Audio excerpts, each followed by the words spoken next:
Video. Moving video, as in moving pictures. You've heard of those.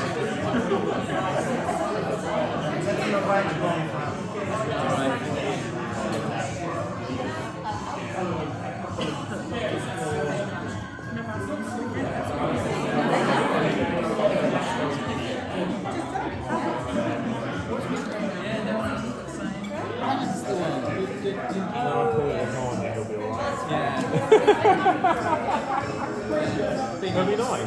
Because I think instead of like pasta, I think it's like butter.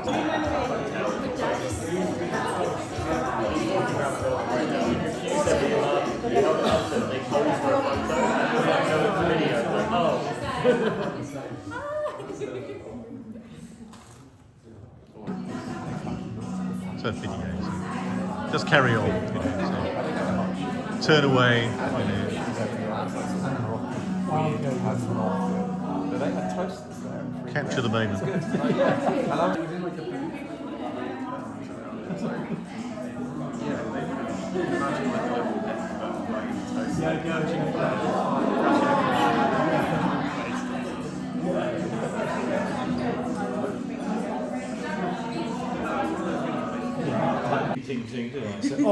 I wanted to do this because I see everybody else do it.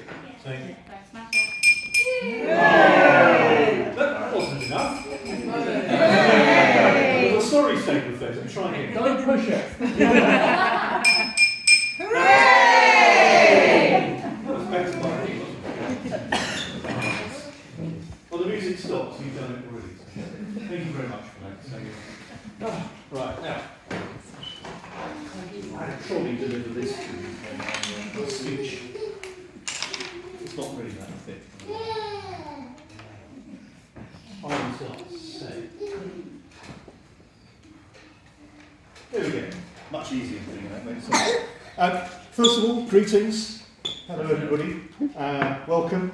And if you haven't guessed, I'm Julian, Emily's dad. And for those who don't know me, I've been known in my time to photograph the odd wedding, one of my jobs. So it's entirely wonderful today to come to a wedding and not have to do the photographs. You know, you've probably seen me go around with an iPhone or whatever, but I've had an easy job for today. Even though doing a speech, it's not nearly as much work as having to photograph one. So that's, I'm immensely grateful for that. To begin with, I'd just like to thank you all for coming and playing a role here today in Emily and Marcus's special day. Fantastic to see you all here, and of course to penances you have to listen to me for a few minutes. I promise you that I will keep this short and sweet, which is the opposite of me, I suppose. But I think whatever I do, I'm only the warm-up act for Marcus and for Jen. So I won't keep you too long. But anyway, as the father of the bride speech is supposed to cover a number of areas, not more important than talking a little bit about the bride herself, who of course happens to be my daughter, so I know a thing or two about her, but promise nothing embarrassing. Not too embarrassing. And a little bit of sentimentality to start with before anything else. I had a few weeks, months, whatever, to prepare this. But when it was a while before I was allowed into the room in the hotel today. Normally I'm photographing when it's on inside, but I was kept waiting a bit, and that was fine. But wow, was it worth it? When I saw you in your dress, I knew about the dress, but when I saw you, just done. So it was a wonderful moment for me. The second in my life. No more daughters left now. So Charlotte got married a couple of years ago. That was a nice, and it was. For me, it was lovely just walking down the aisle with you, chatting, although you were trying to tell me not to talk too much. That was a special moment that I will always remember. But let's go back in time. Let's have a little bit of history about Emily. So from a very early age, Emily's been very independent, resourceful, determined, and she's worked very hard to get where she is today, which is also very loving, thoughtful, and caring. What more could a father or a mother and father want? And Julie and I, and Mum, couldn't be more proud of you. From an early age, Emily's had an incurable love of animals. And in her early years, frequented most of the local riding stables. In fact, I have some props here. I'm not going to have them round, but we have lots of pictures of, there we go. I bet you can't remember the name of those horses, can you? So, yeah, there we go. So, what's that? Oh.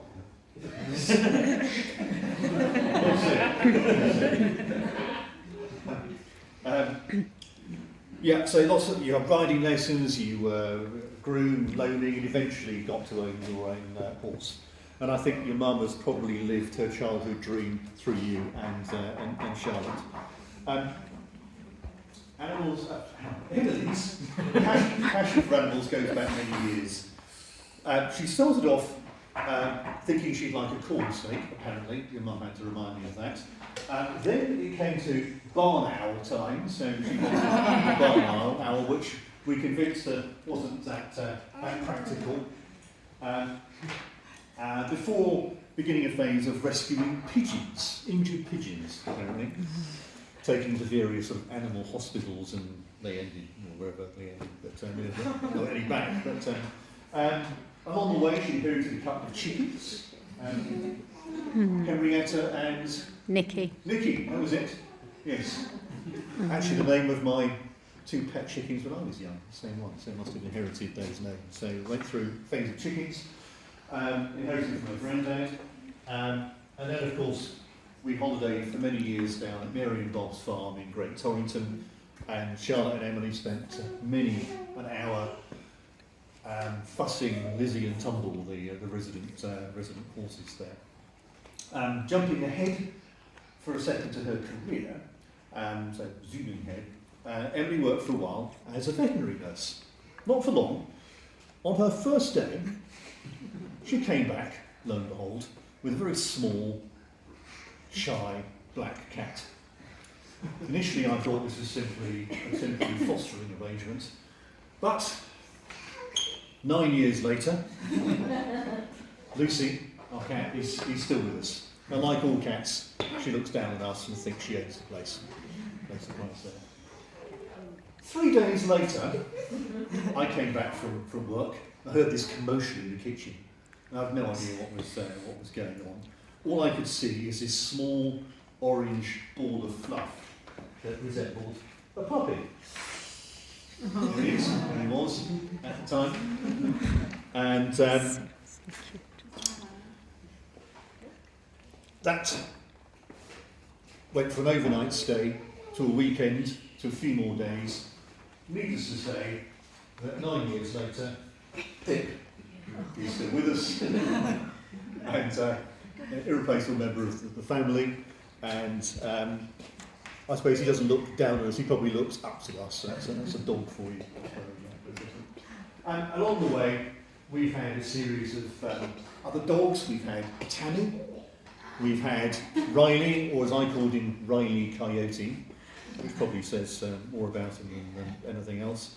Sassy, who's that Jim's dog from the stables, I think. And we've adopted a few rabbits along the way. We had Cosmo, Ziggy, and a few others. If nothing, she's always been a bit of a sucker for waifs and strays. Especially if her mum. Funny you should do that. Funny you should say that. Because when I was writing this a few days ago, I was tempted to include Marcus on my list of waifs and strays. Then I thought that would be very cruel and unfair. So I thought to myself, I wouldn't mention it. So I won't.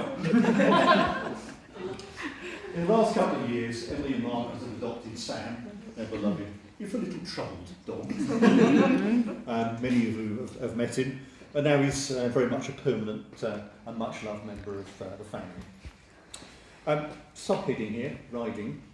So Emily's recently got back to riding, having moved her horse Trio. There we go. That's not a very good picture, but there's proof we have from this recently. There we go. Trio.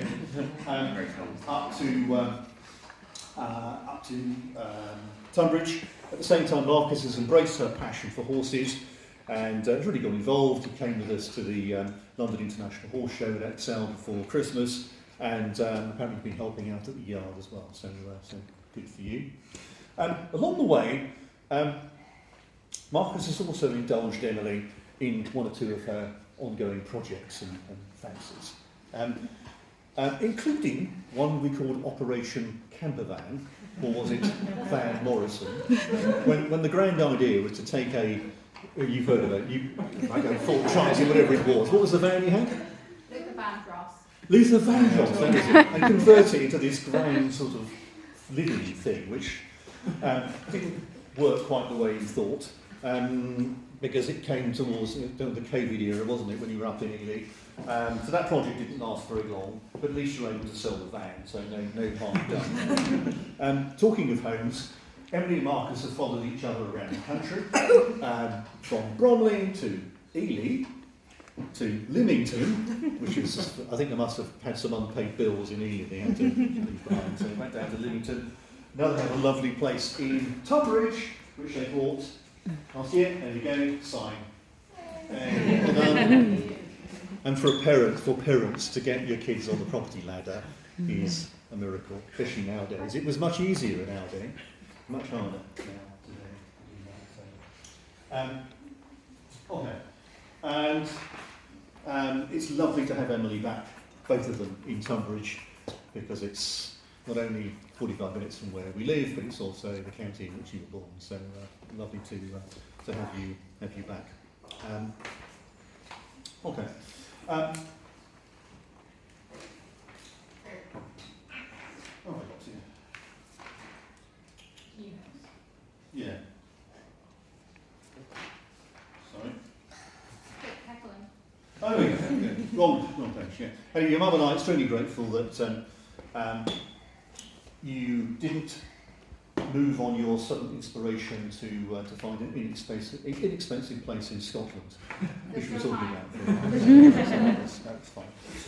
In terms of career, Emily's always did well at school. She got really good A-levels. But at the time, she thought rather than go to university like everybody else, she would get a job and go from there. Naturally, she started working at a local pet shop, then the vets, as I mentioned a few minutes ago, followed by a spell as a barrister, not the legal type, the coffee sort. Then she embarked on a so-called apprenticeship at a stables in Cirencester. Goodness. Very painful in a few months, following her dream to work with horses. Unfortunately, it wasn't quite as advertised, so she had to think again. Then at some point, decided that she would, after all, go to university, and 3 years later, emerged with a first-class honours degree in primary education, and she got prize for outstanding coursework and whatever. It's brilliant. So, but of course, she's outstanding in so many areas, not just that.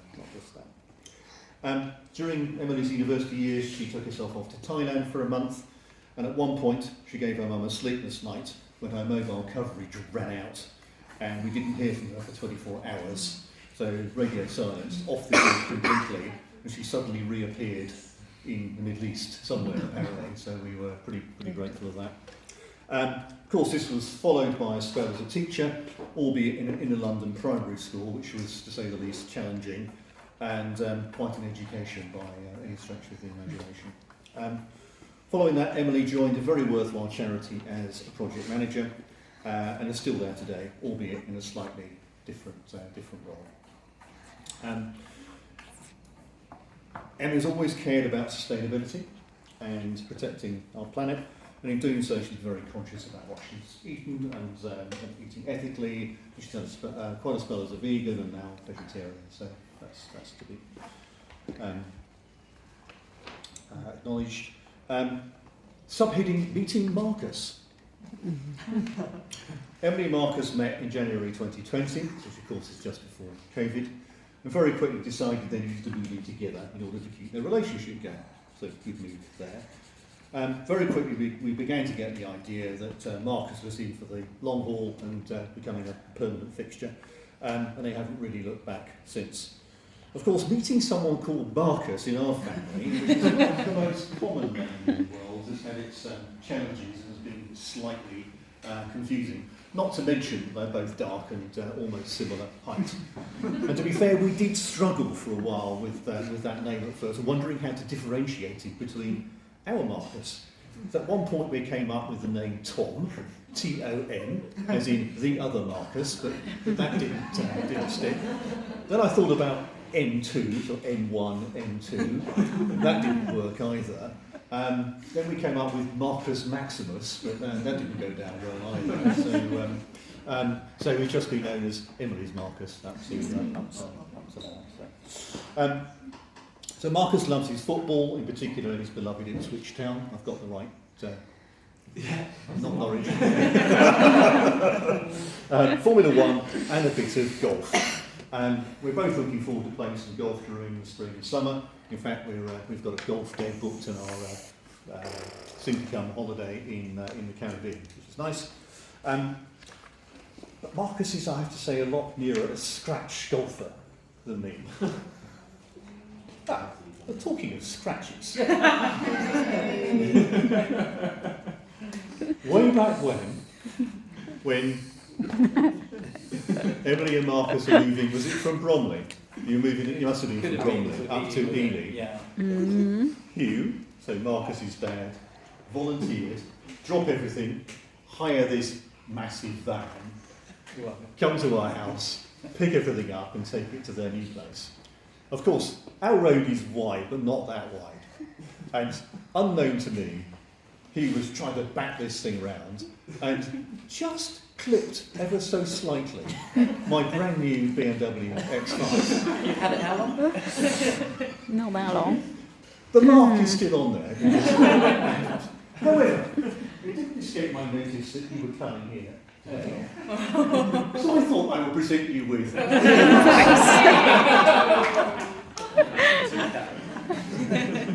Just in case you haven't got cash.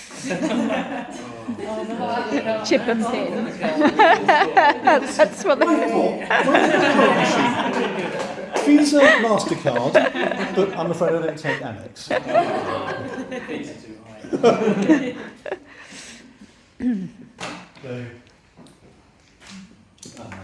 Right. We'll pick up on that one afterwards. So we can do that. So you'll be glad to hear that's the end of my speech. I think I've said enough. I shall hand over to people far more competent on their feet. Marcus in a second. Wait for it. Wait for it! He's getting ready for a big.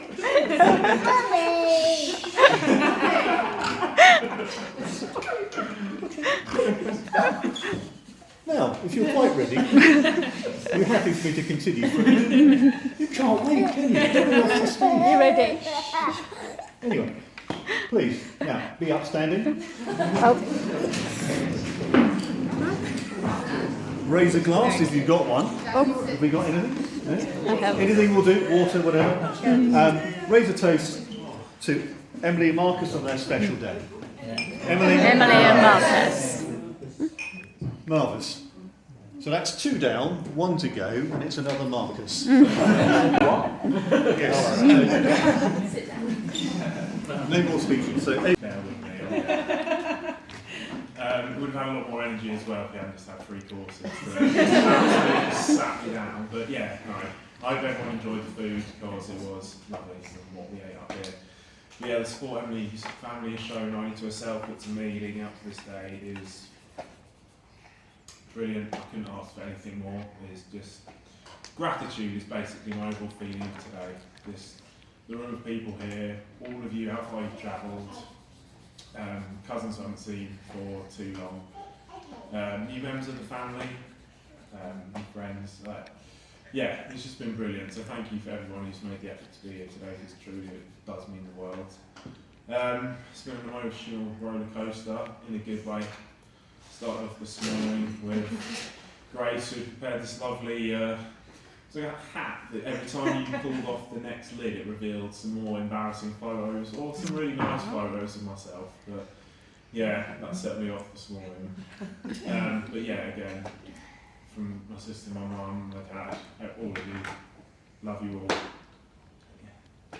I'm staying strong. Tupperware. Tupperware. Tupperware. Yeah, Tupperware. There you go. Works. But yeah, I'll hand over to Joe, because I don't have too much more to say than just to express my gratitude to all of you for being here. I'm hoping you've had a good day. Some more drinks to come later. And yeah, just thank you all for being here. Emily, you are beautiful, and hopefully we can toast you now again, if anyone has any remaining beer. Yeah, to Emily, my beautiful wife. Oh, Emily.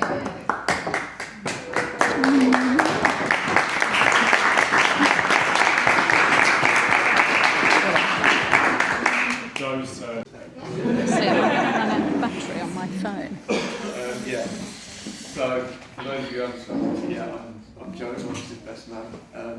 We've been friends since we sat next to each other in Year 9 history. We found we both had a similar sense of humour, both like football. Seems like that's enough to build a lifelong friendship. So, I hope the bonds are strong enough to withstand the contents of this speech.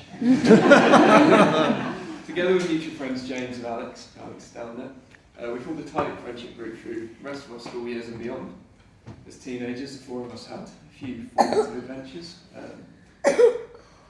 drinking strange mixtures of spirits, stolen from our parents and stored in mouthwash bottles.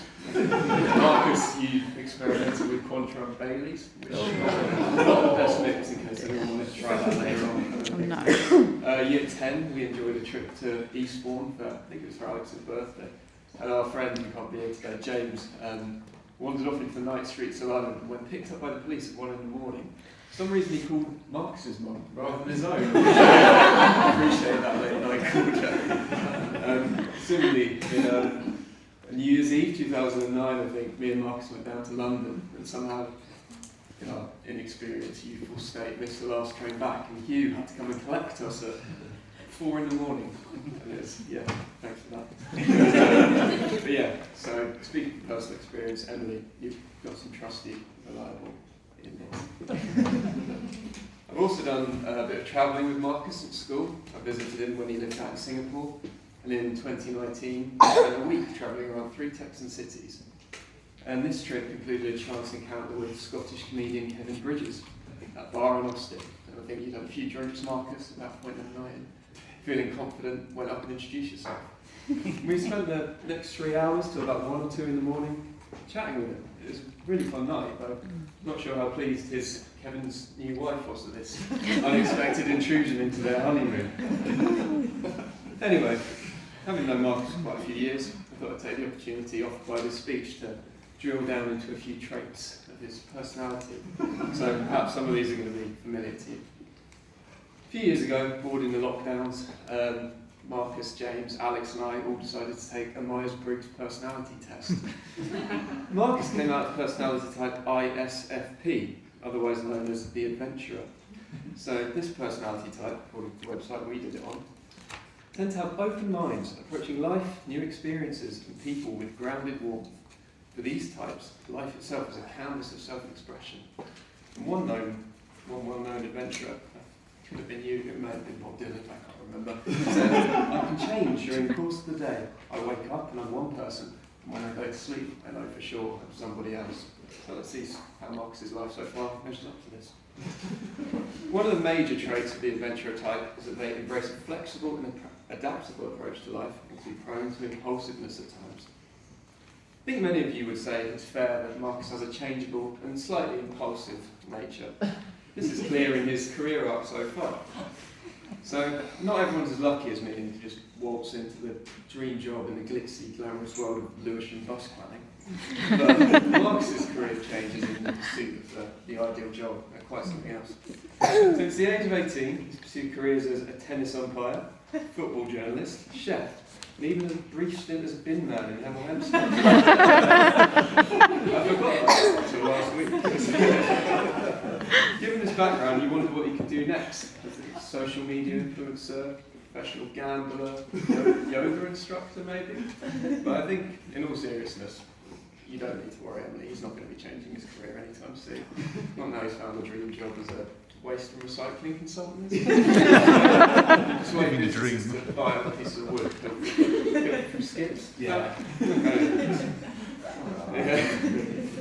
The impulsiveness of the adventure personality type is also evident in Marcus's hopping from place to place. And we lived in some fascinating exotic places, like Kansas, Singapore, his personal favourite, Hull. Always a lot. Over this time he's changed a fair bit too, going from a meat-eating, hard-drinking, chain-smoking chef to a near-teetotal vegan white-collar worker. Since in recent years Marcus has settled into a more placid, balanced rhythm, for which we can largely thank Emily, I'm sure. Anyway, now all this impulsivity must be tiring. The Myers-Briggs report also states that adventurers need dedicated rest time to recharge their energy. And again, this trait is clear to be seen in Marcus's borderline narcolepsy. He always fall asleep very easily, whether that's in an armchair in the corner of a room full of friends at 9 p.m, leaning on his hand at a busy pod table, or one year against the wall of a packed train on the way home from Wimbledon, waking up with a piece of chewing gum stuck to his cheek. You're doing well to have stayed awake through the wedding so far.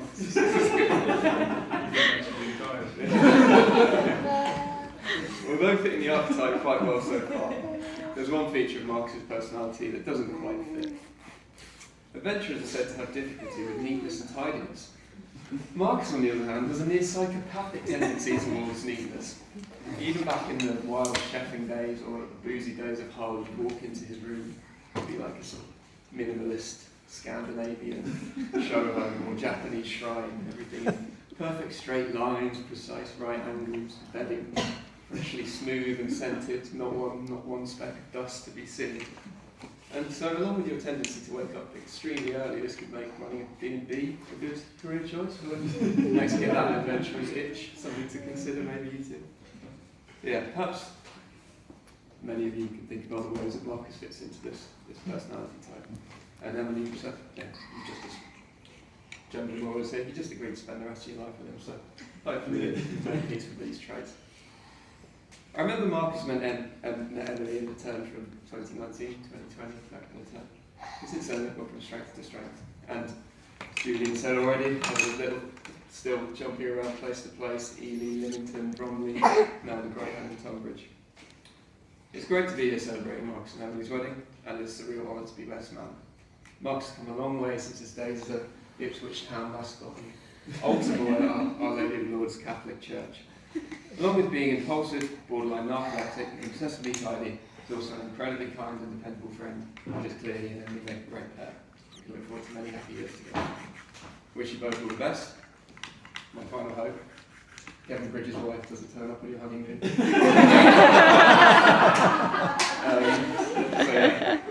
Can everyone raise a glass? I've left the glass over there, Bob. To Emily and Marcus.